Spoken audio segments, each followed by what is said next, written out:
there really is no long-term resolution to the underlying issues behind it. And that also is a stumbling block for Hamas in implementing any future parts of the deal. So essentially, the idea of a comprehensive roadmap brought both sides to the table, but it won't be addressed today. Get an assessment of what's going on and where this could go next from Catherine Philp, the Times World Affairs editor. Good morning. Good morning, Kate. It does seem to be a big step forward. What are we expecting to see happen today and over the next couple of days? Yeah, so as you mentioned, I think there will be a live signing of this agreement, and that will happen at noon local time here. And then at 5 p.m., the Israeli cabinet will meet to pass the deal. So it actually gets signed before it is passed at the political level in Israel. Nonetheless, it is a breakthrough on this particular issue of the hostages and a ceasefire. That's why we've seen such jubilation from the hostage families who now have the prospect of reunion with their loved ones. And the people of Gaza have the prospect of some respite from the fighting. And in terms of, you mentioned the staging of the signing, that is significant, isn't it? Because we were hearing earlier this morning that there is the potential for some politicians in Benjamin Netanyahu's government to walk out over this. What's going on there?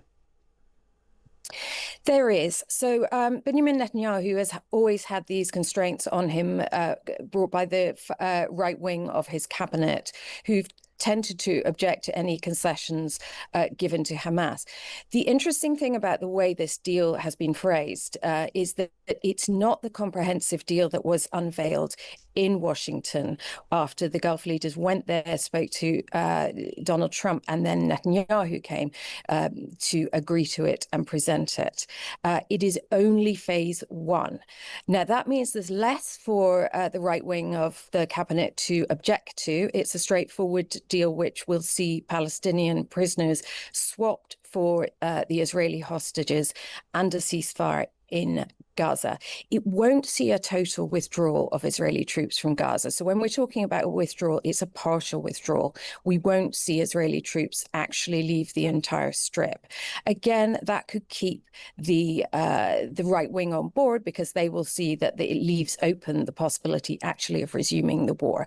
And this is one of the problems that could persist beyond that, what will be a very joyous release of the hostages, is that there really is no long-term resolution to the underlying issues behind it.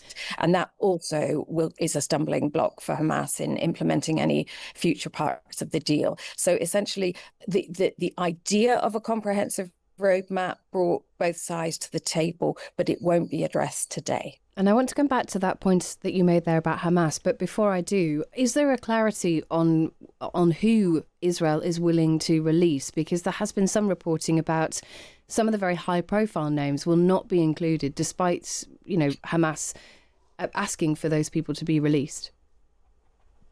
So we don't know yet whether they will be included or not. We know that Israel has objected to some of them. The question is, having announced this, having seen the high spirits of the hostage families, would Israel be prepared to sabotage this deal over the identities of the Palestinians who are released?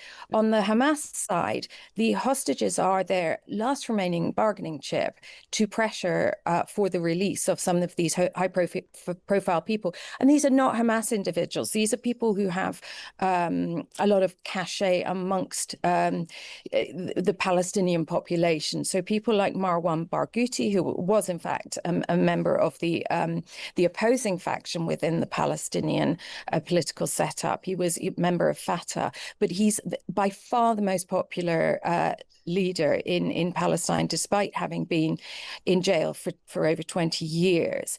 This is a finely calibrated moment. If Hamas are determined to get him, essentially to get the credit for his release, this is the only moment they have to do it. Israel have to factor how much it doesn't want Barghouti released against the need to get this deal through and get the hostages back. So these are all the last minute details that are critical to the resolution of this phase one of a deal. Absolutely critical. And Catherine, just finally, Hamas has obviously agreed to this next stage. You've made clear the areas where they want to exert pressure to move forward. But how do things move forward after this first stage? If there is the withdrawal and the exchange of hostages, what happens next at that point?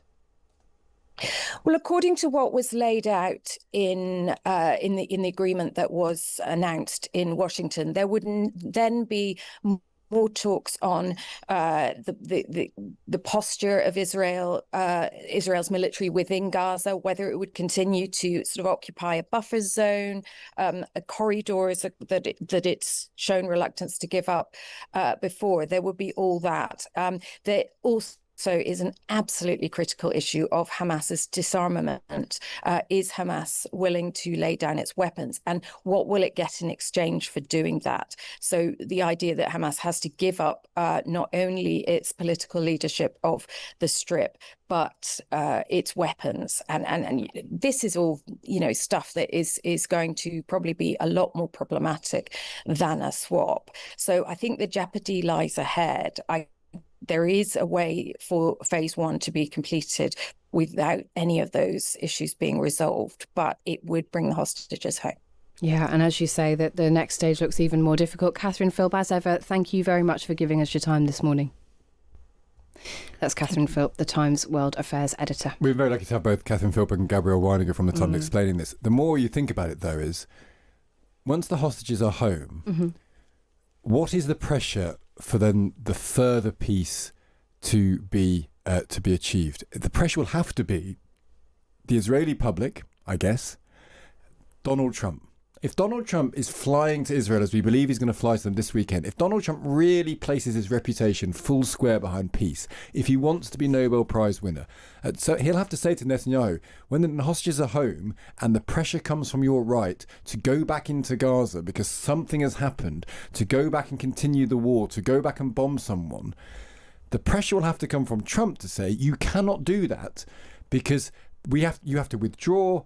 Hamas have got to disarm. All of those things will have to be done from pressure from other people because the leverage Hamas have now are, we've got your hostages. And that will, as of Saturday, that will no longer be the case. Well, I think as Catherine Philp was indicating there, if there's any suggestion that Israel might be looking to that as a strategy, then there may be some delay in the hostages being released at all. And that's the risk here. That's the problem.